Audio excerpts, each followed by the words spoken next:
بسم اللہ الرحمن الرحیم نحمده ونصلی علی رسولہ الکریم اما بعد فاعوذ باللہ من الشیطان الرجیم بسم اللہ الرحمن الرحیم۔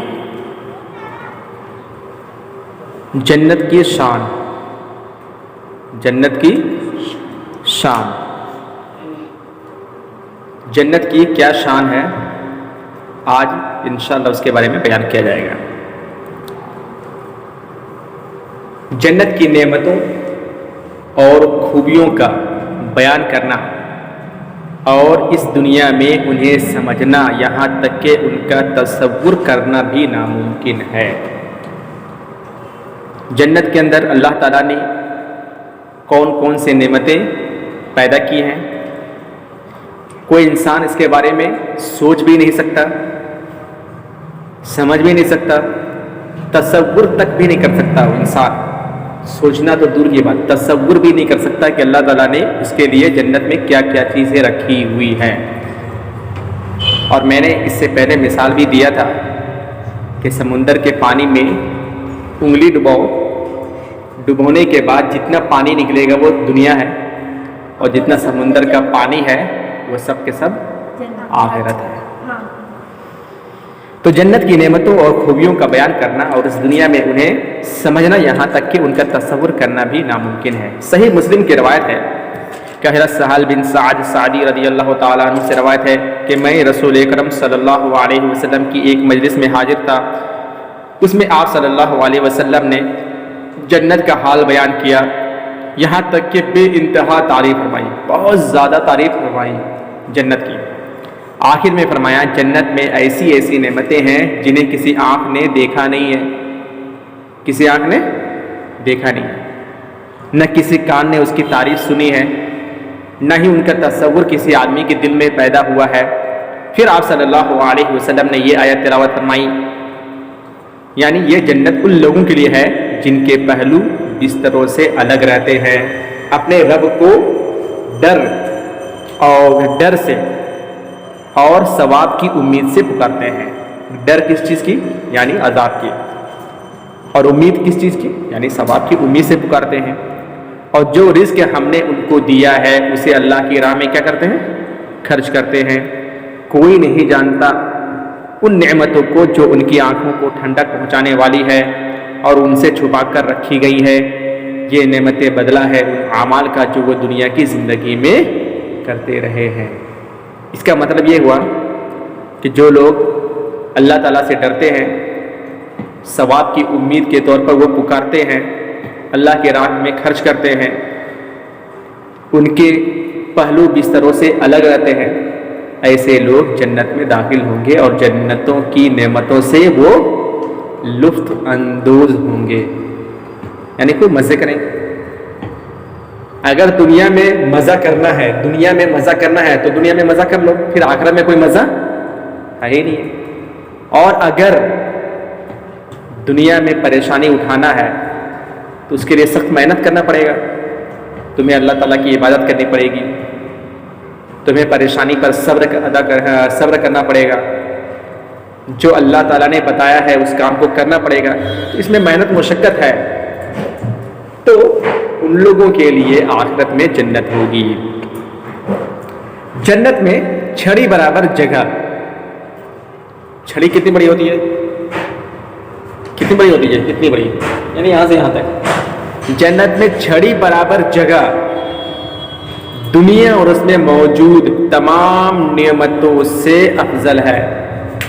اتنی بڑی دنیا تو، اتنی بڑی جنت تو چھوڑو، جو سب سے آخر میں جنت میں جائے گا، میں نے بتایا تھا نا اس سے پہلے کہ جو سب سے آخر میں جنت میں جائے گا وہ اپنے خواہش کے مطابق ہر چیز مانگ لے گا، پھر اللہ تعالیٰ اس کو 10 گنا زیادہ اور دنیا سے 10 گنا زیادہ دیں گے اسے۔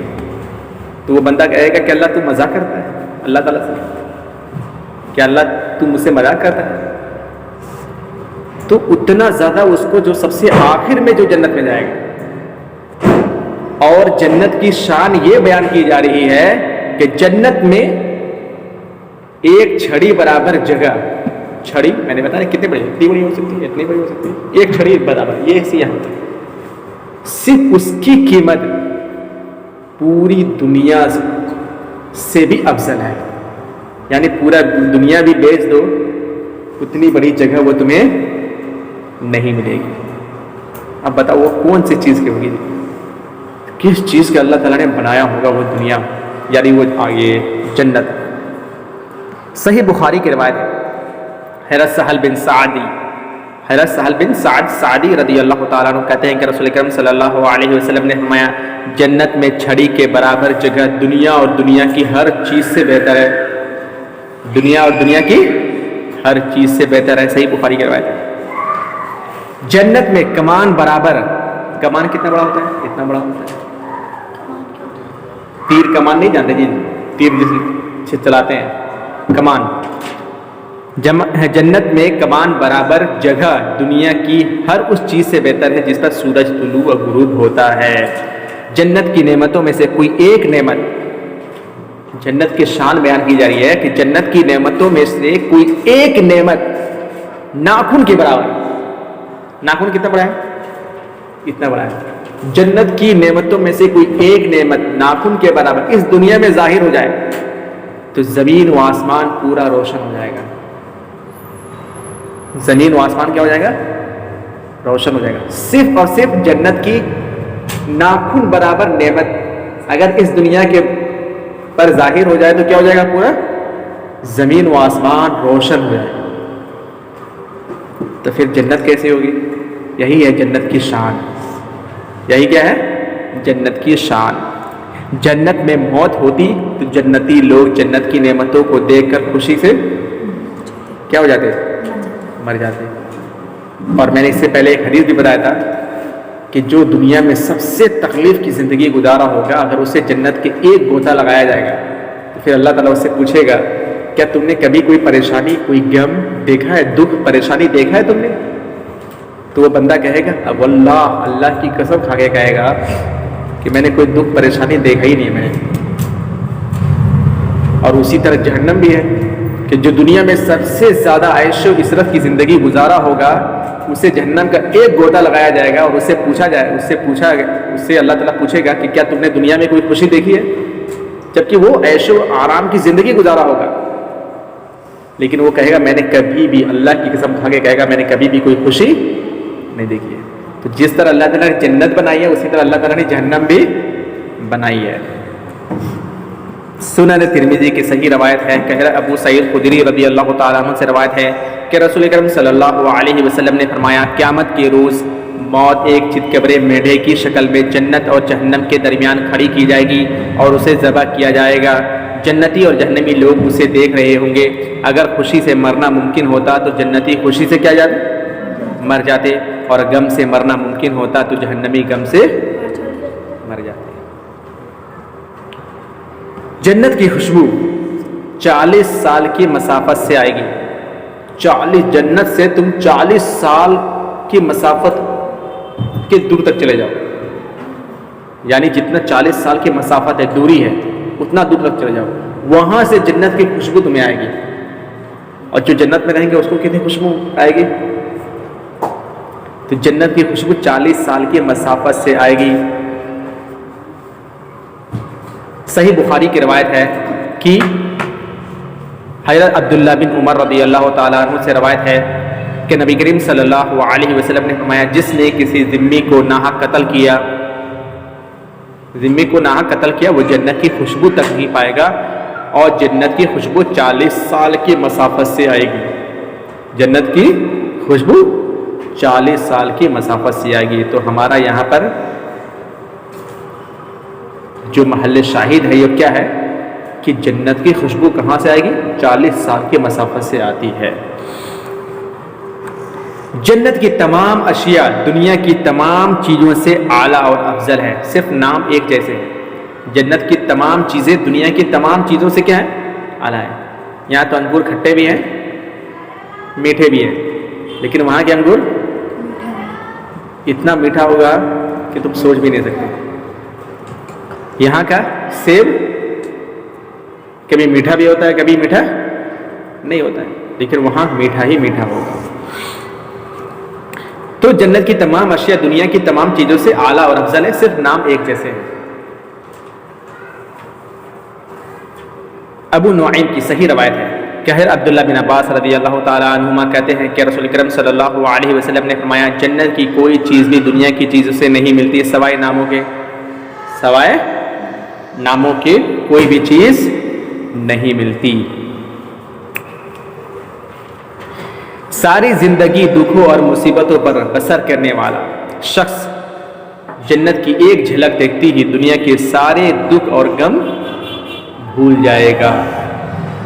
ساری زندگی دکھ مصیبت پریشانی میں وہ رہا ہوگا، لیکن جنت کی ایک جھلک دیکھتے ہی وہ دنیا کے سارے غم کو کیا ہو جائے گا، بھول جائے گا۔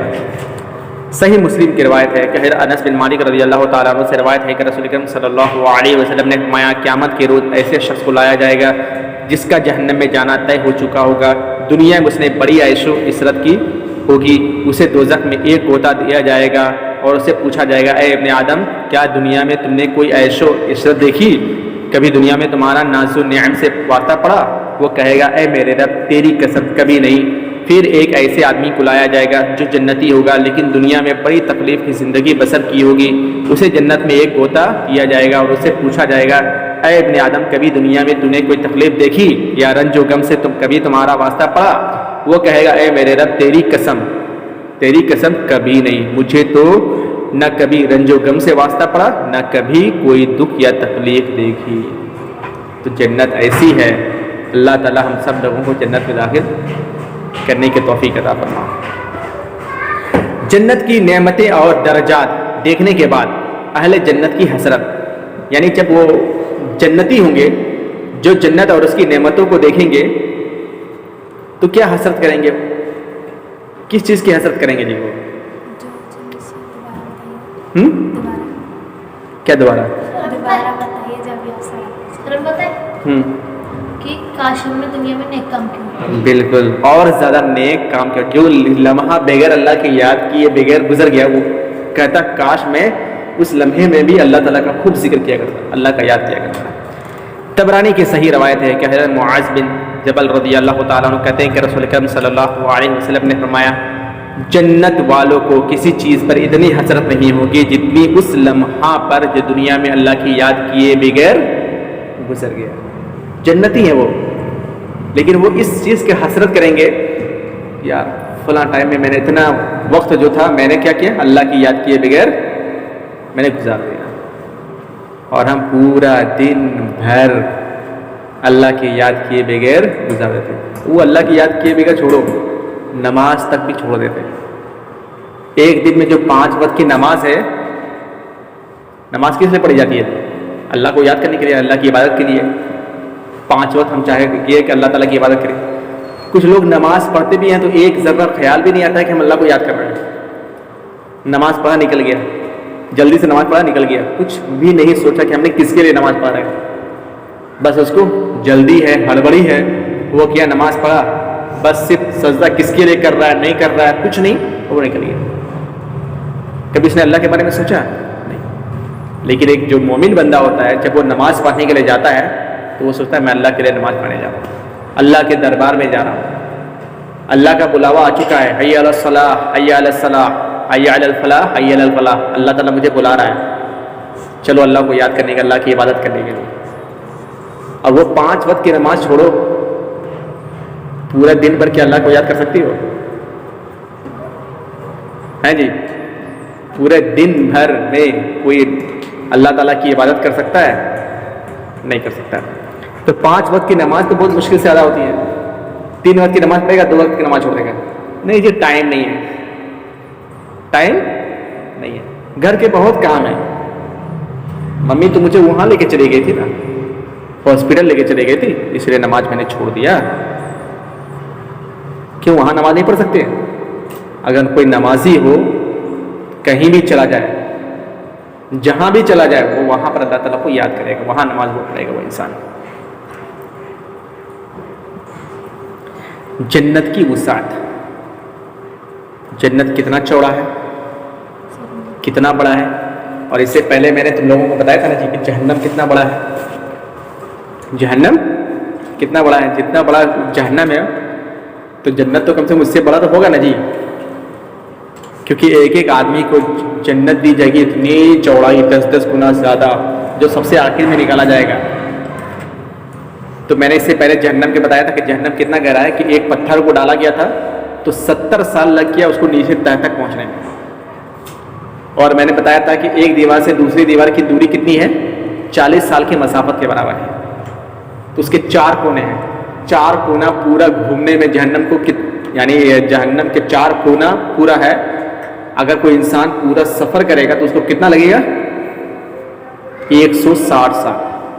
160 سال.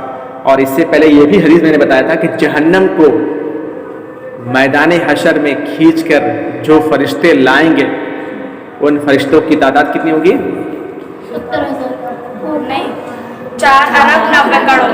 4 ارب 90 کروڑ فرشتے ہوں گے جہنم کو میدان حشر میں کھینچ کر لانے کے لیے. 4 ارب سمجھتے ہو کتنا ہوتا ہے جی؟ کروڑ سے اور زیادہ. میں نے اس سے پہلے بتایا تھا کہ یہ حدیث میں اس طرح نہیں لکھا ہوا ہے 4 ارب 90 کروڑ. حدیث میں کس طرح لکھا ہوا ہے کہ جہنم کی 70,000 لگامیں ہیں اور ہر لگام کو 70,000 فرشتے کھینچ رہے ہیں. صحیح مسلم کی روایت ہے، صحیح مسلم کی روایت ہے کہ 70,000 لگامیں ہیں جہنم کی اور ہر لگام کو 70,000 فرشتے کھینچ رہے ہوں گے. تو 70,000 کو 70,000 سے ملٹیپلائی کرو تو کتنا ہوگا، 4 ارب 4 ارب 90 کروڑ فرشتے ہوں گے. اور ایک ایک فرشتے تو اتنے اتنے بڑے ہیں، جتنا نگاہ پہنچتی ہے آسمان میں اتنے بڑے بڑے ایک ایک فرشتے ہیں. اور ہر دن فرشتے کیا ہوتے ہیں، پیدا ہوتے ہیں. 70,000 فرشتے پیدا ہوتے ہیں ہر دن. اور وہ بیت معمور ایک جگہ ہے، وہاں پر اللہ تعالیٰ کی عبادت کرتے ہیں. جو ایک بار وہاں عبادت کر لیا ان کی دوبارہ باری نہیں آتی ہے. 70,000 فرشتے. تو جہنم کو بھی اللہ تعالیٰ نے ایسے ہی بنایا ہے. اور جنت کی وسعت کیا ہے، جنت کی کم سے کم وسعت کا تصور، کم سے کم جو وسعت کا تصور، زمین اور تمام آسمان، زمین اور تمام آسمان، ایک آسمان نہیں، پورے زمین کے نیچے کی پوری تہ، 7 آسمان. اور میں نے بتایا تھا، اس سے پہلے بھی بتایا تھا کہ زمین سے لے کر پہلے آسمان کی چھت چھونے کے لیے 500 سال کی مسافت کے برابر ہے. پھر آسمان، پہلے آسمان کی جو موٹائی ہے وہ 500 سال کی مسافت کے برابر ہے. پہلے آسمان کی موٹائی کتنی ہے، کتنا موٹا ہے وہ، 500 سال کی مسافت کے برابر وہ موٹا ہے پہلا آسمان. تو پہلے آسمان کی چھت پہ جانے کے لیے 1000 سال لگے گا. اسی طرح دوسرا بھی آسمان وہی ہے، تیسرا، چوتھا، 5واں، 6واں، 7ویں آسمان کے اوپر اللہ تعالیٰ کا عرش ہے. اللہ تعالیٰ کا عرش پانی پر ہے. 7 آسمان 7,000 سال کے مسافت کے برابر. تو کم سے کم تصور جنت کی تمام زمین اور تمام آسمانوں کی وسعت کے برابر ہے. لیکن زیادہ سے زیادہ وسعت کی کوئی حد ہی نہیں ہے. کتنا بڑا ہے اس کا کوئی حد متعین ہی نہیں ہے. جہنم کا تو حد متعین ہے نا جی، جہنم کا تو اللہ تعالیٰ نے متعین کر دیا کتنی چوڑائی ہے، لیکن جنت کی کوئی حد متعین ہے ہی نہیں ہے. اللہ تعالیٰ نے سورہ سجدہ آیت نمبر 17 کے اندر فرمایا، کیا فرمایا، دوڑو اپنے رب کی مغفرت کی طرف اور اس جنت کی طرف جس کی صرف چوڑائی آسمانوں اور زمین کی وسعت جیسی ہے، اور جنت متقی لوگوں کے لیے تیار کی گئی ہے.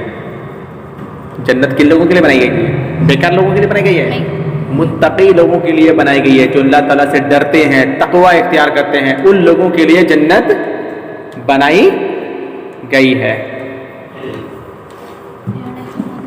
سورہ سجدہ آیت نمبر 17.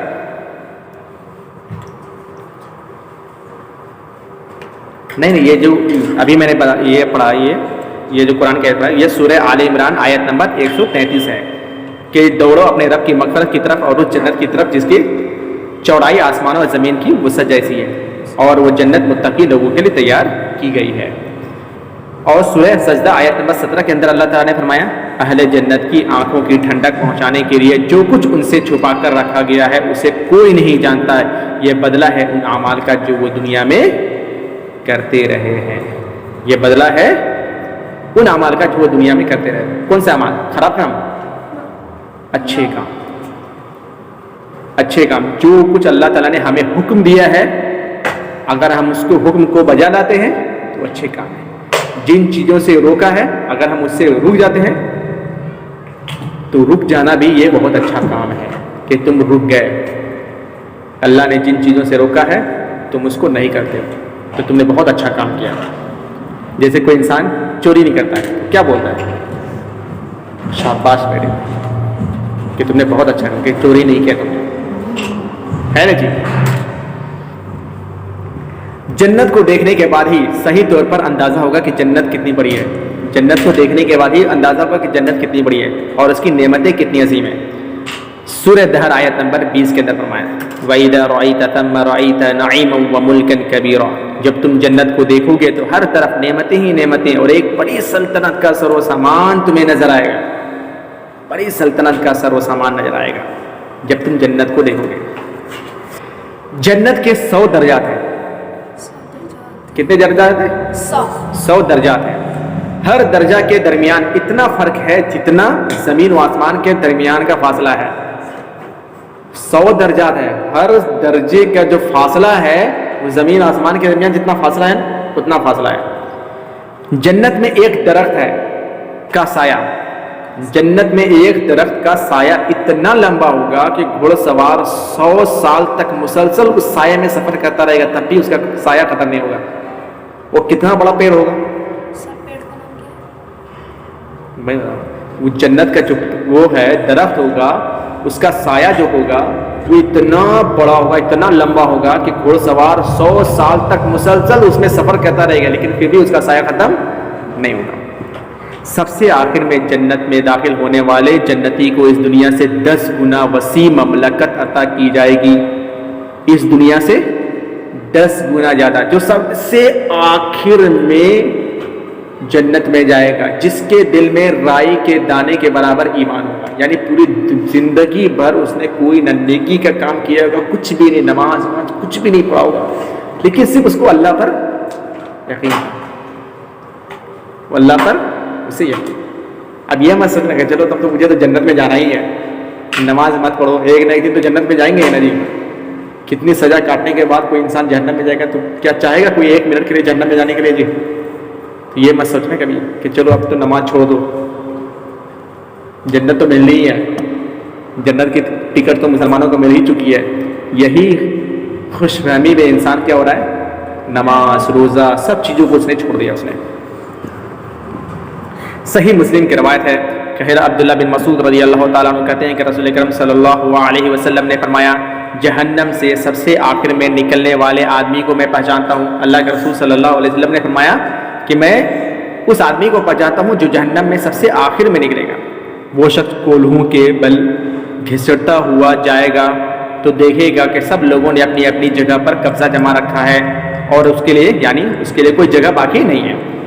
اس سے پوچھا جائے گا تمہیں وہ وقت یاد ہے جب تم جہنم میں تھے؟ عرض کرے گا ہاں یاد ہے. چنانچہ اسے کہا جائے گا خواہش کرو، یعنی خواہش کرو، کیا چاہیے تمہیں بندہ، مانگو کیا چاہیے تمہیں، یعنی کتنی جگہ تمہیں جنت میں چاہیے.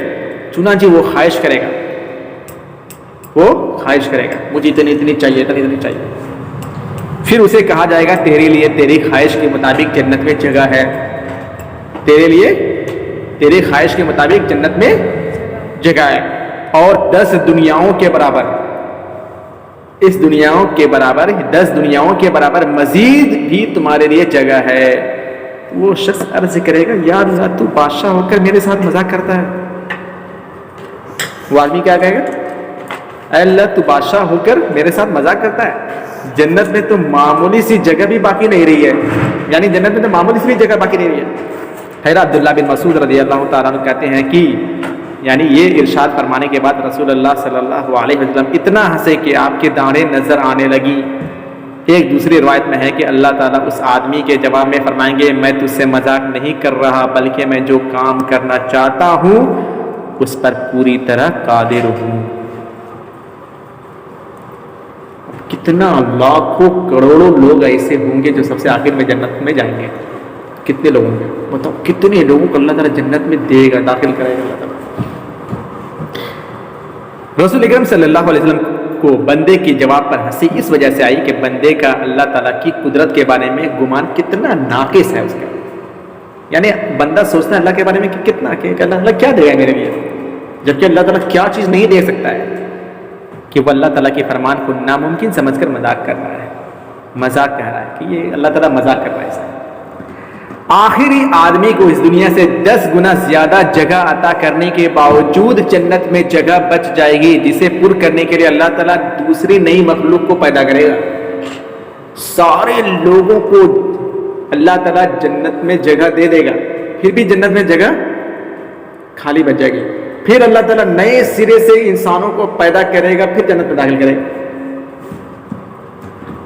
تو بتاؤ جنت کتنی بڑی ہے، اور ایک دو انسان ہے، اربوں انسان ہے، آدم بابا آدم سے لے کر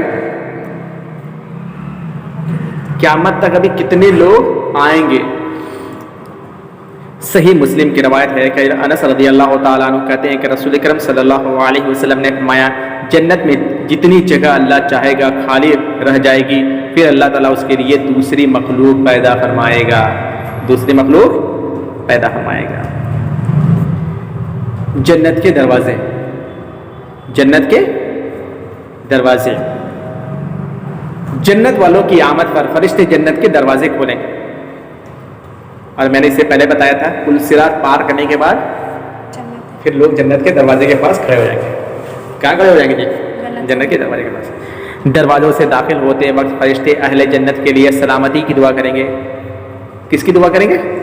سلامتی کی دعا کریں گے۔ اللہ تعالیٰ نے سورہ زمر آیت نمبر 73 کے اندر فرمایا متقی لوگوں کو گروہ در گروہ جنت کی طرف لے جایا جائے گا، یہاں تک کہ جب وہ وہاں پہنچیں گے تو جنت کے دروازے کھولے جا چکے ہوں گے۔ جنت کے خازن کون ہے؟ جنت کے خازن رضوان۔ فرشتے ان سے کہیں گے سلام ہو تم پر، بہت اچھے رہے، داخل ہو جاؤ، یعنی دنیا میں تو بہت اچھا کام کیے، بہت اچھے رہے، داخل ہو جاؤ اس جنت میں ہمیشہ ہمیشہ رہے، یعنی اس جنت میں ہمیشہ ہمیشہ کے لیے تم کیا ہو جاؤ؟ داخل ہو جاؤ۔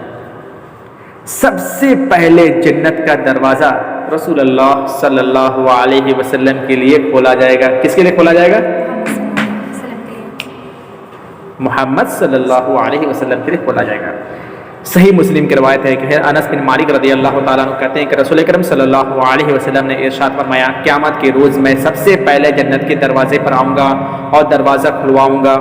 جنت کا خازن یعنی رضوان دروازہ کھٹکھٹانے پر پوچھے گا کون ہے؟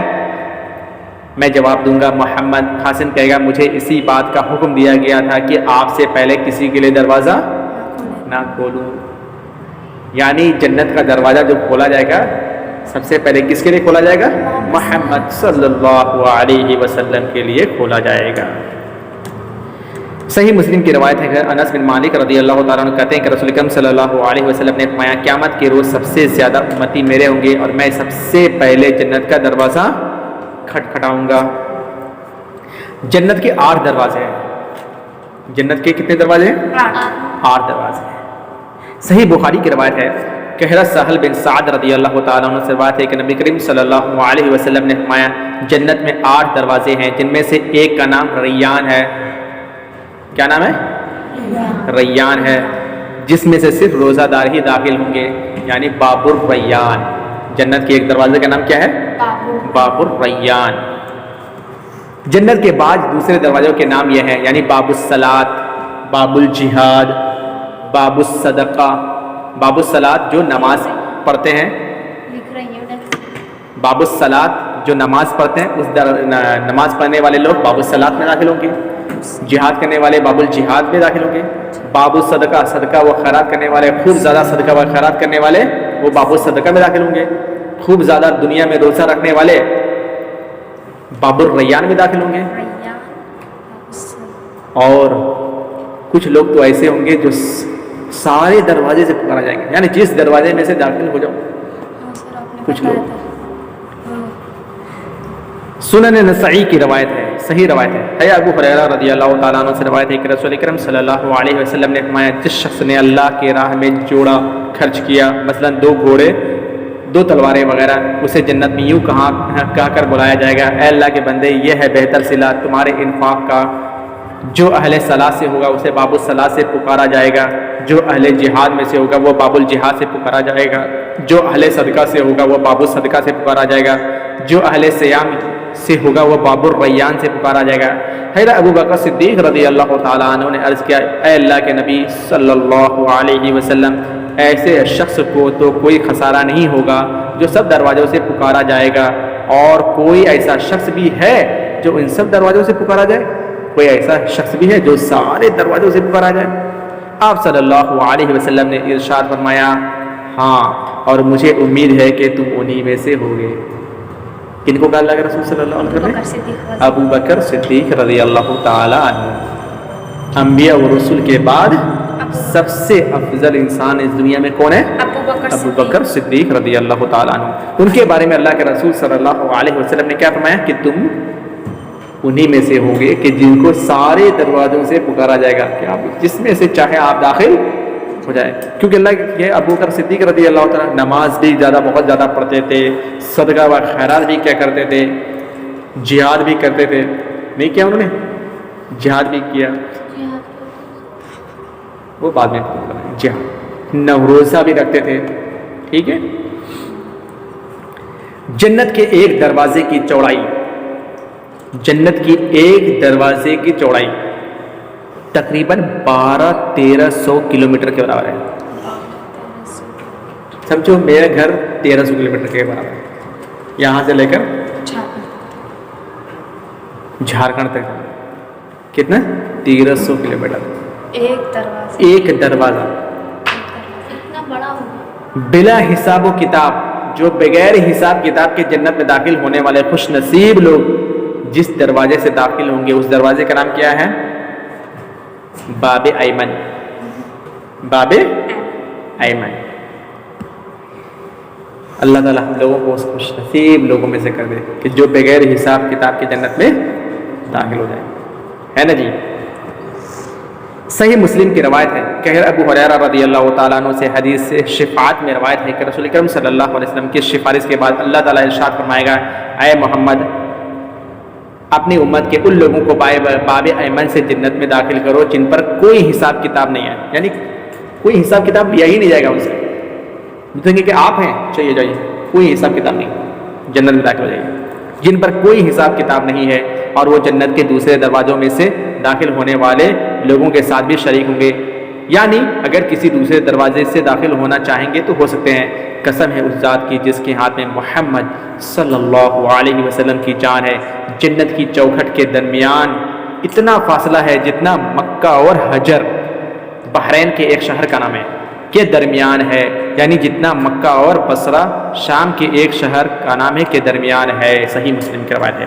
یاد رہے کہ مکہ اور حجر کے درمیان فاصلہ 1160 کلومیٹر اور مکہ و بصرہ کے درمیانی فاصلہ 1250 کلومیٹر ہے۔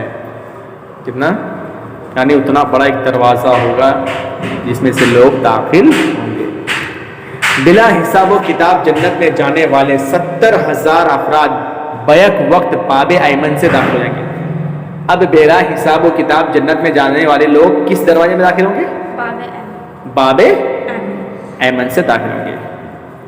کوئی آگے پیچھے بھی نہیں ہوگا، ایک ساتھ ایک ترتیب ہی میں داخل ہوں گے، ایک ساتھ داخل ہوں گے، یہ نہیں کہ کوئی آگے داخل ہوا کوئی پیچھے داخل ہوا، نہیں، ایک ساتھ۔ صحیح مسلم کی روایت ہے کہ حضرت سہل بن سعد رضی اللہ تعالیٰ عنہ سے روایت ہے کہ رسول اکرم صلی اللہ علیہ وسلم نے فرمایا، میری امت کے 70,000 افراد یا 7 لاکھ، حدیث کے راوی ابو حازم کو یاد نہیں رہا کہ 70,000 یا 7 لاکھ افراد، یعنی اللہ کے رسول صلی اللہ علیہ وسلم نے کہا، اس طرح جنت میں داخل ہوں گے کہ ایک دوسرے کا ہاتھ پکڑے ہوئے ہوں گے، سب لوگ ایک دوسرے کا ہاتھ پکڑے ہوئے ہوں گے۔ ان میں سے کوئی بھی اس وقت تک جنت میں داخل نہیں ہوگا جب تک کہ آخری آدمی داخل نہ ہو جائے، یعنی سارے کے سارے بیک وقت لوگ داخل ہوں گے۔ ان جنتیوں کے چہرے 14ویں رات کی چاند کی طرح چمک رہے ہوں گے۔ 14ویں رات کا چاند دیکھا ہے کتنا چمکدار ہوتا ہے، اس طرح ان کے چہرے کیا ہوں گے؟ چمک رہے ہوں گے۔ مسلم شریف کی دوسری حدیث سے 70,000 کی تعداد ثابت ہے کہ 70,000 کی تعداد۔ اچھی طرح وضو کرنے کے بعد کلمہ شہادت پڑھنے والا شخص جنت کے 8 دروازوں میں سے جس سے چاہے گا داخل ہو سکے گا. یعنی جو وضو کرنے کے بعد اشہد ان لا الہ الا اللہ وحدہ لا شریک لہ واشہد ان محمدا عبدہ ورسولہ پڑھتا ہے تو وہ جنت کے 8 دروازوں میں سے جس سے بھی چاہے وہ داخل ہو جائے گا. اسی لیے وضو کرنے کے بعد یہ دعا پڑھنی چاہیے. صحیح مسلم کی روایت ہے کہ عمر بن خطاب رضی اللہ تعالیٰ عنہ کہتے ہیں کہ رسول اکرم صلی اللہ علیہ وسلم نے فرمایا تم میں سے جو شخص اچھی طرح پورا وضو کرے پھر کہے اشہد ان لا الہ الا اللہ وحدہ لا شریک لہ واشہد ان محمدا عبدہ ورسولہ کہ میں گواہی دیتا ہوں کہ اللہ کے سوا کوئی سچا معبود نہیں ہے، وہ اکیلا ہے اور اس کا کوئی شریک نہیں ہے، اور میں گواہی دیتا ہوں کہ محمد صلی اللہ علیہ وسلم اللہ کے بندے اور اس کے رسول ہیں. اس کے لیے جنت کے 8 دروازے کھول دیے جاتے ہیں جس سے چاہے وہ داخل ہو جائے. 5 نمازوں کی پابندی کرنے والی، رمضان کے روزے رکھنے والی، پاک دامن اور اپنے شوہر کی اطاعت گزار خاتون جنت کے 8 دروازوں میں سے جس سے چاہے داخل ہو جائے گی. اب یہ عورتوں کے بارے میں اللہ کے رسول صلی اللہ علیہ وسلم نے خوشخبری دے دی. کیا کرنا ہے اس کے لیے؟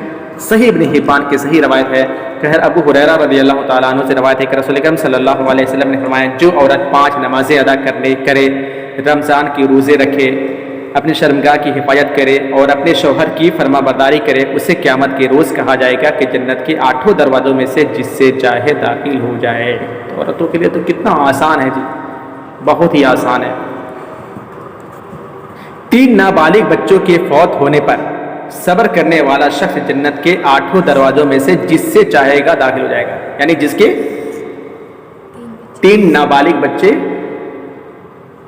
فوت ہو گئے ہوں دنیا ہی میں، نابالغ بچے، وہ جنت کے 8 دروازوں میں سے جس سے چاہے گا داخل ہو سکے گا.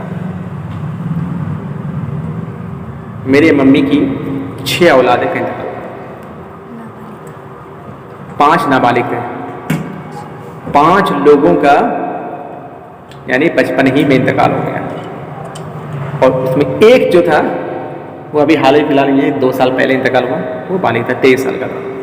6 بچوں کا انتقال، بتاؤ کیسے صبر کیا ہوا انہوں نے یا میری ممی نے. 3 نابالغ بچوں کی فوت ہونے پر صبر کرنے والا شخص جنت کے 8 دروازوں میں سے جس سے چاہے گا داخل ہو سکے گا. ابن ماجہ کی صحیح روایت ہے کہ انس بن مالک رضی اللہ تعالیٰ عنہ سے روایت ہے کہ نبی کریم صلی اللہ علیہ وسلم نے فرمایا جس مسلمان کے 3 نابالغ بچے فوت ہو گئے اور اس پر اس نے صبر کیا تو وہ بچے اسے جنت کے 8 دروازوں پر ملیں گے، جس دروازے سے چاہیں گے داخل ہو جائیں گے. وہ بولیں گے آپ ممی ادھر سے آ جائیے، ممی ادھر سے آئیے، پکڑ کے لے گئے، چلو کیا بات کی. سوموار اور جمعرات کے روز جنت کے دروازے کھولے جاتے ہیں. سوموار اور جمعرات کے روز جنت کے دروازے کھولے جاتے ہیں. صحیح مسلم کی روایت ہے کہ ابو ہریرہ رضی اللہ تعالیٰ عنہ سے روایت ہے کہ رسول اکرم صلی اللہ علیہ وسلم نے فرمایا جنت کے دروازے سوموار اور جمعرات کو کھولے جاتے ہیں اور ہر اس شخص کو بخش دیا جاتا ہے جو اللہ کے ساتھ کسی کو شریک نہیں کرتا ہو سوائے اس آدمی کے جو کسی دوسرے بھائی کے ساتھ کینہ رکھتا ہو، نفرت رکھتا ہو.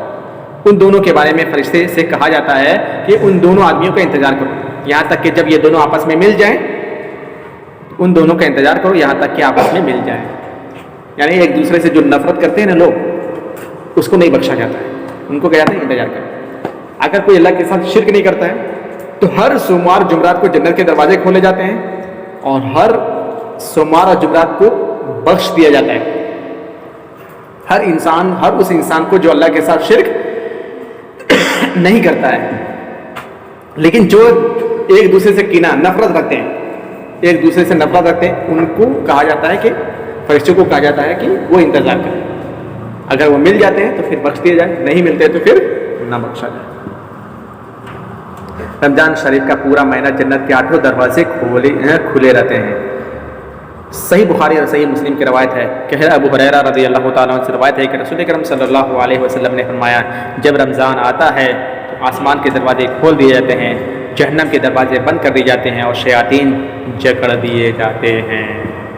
یہاں تک یہ جنت کی شان یعنی جنت کے شان اور جنت کے دروازے ختم ہو چکے. انشاءاللہ نیکسٹ درس میں جنت کے درجات بیان کیے جائیں گے. جنت کے درجات اللہ تعالی ہم سب لوگوں کو بلا حساب و کتاب کے جنت میں داخل ہونے کی توفیق عطا فرما، آمین۔ وآخر دعوانا ان الحمد للہ رب العالمین۔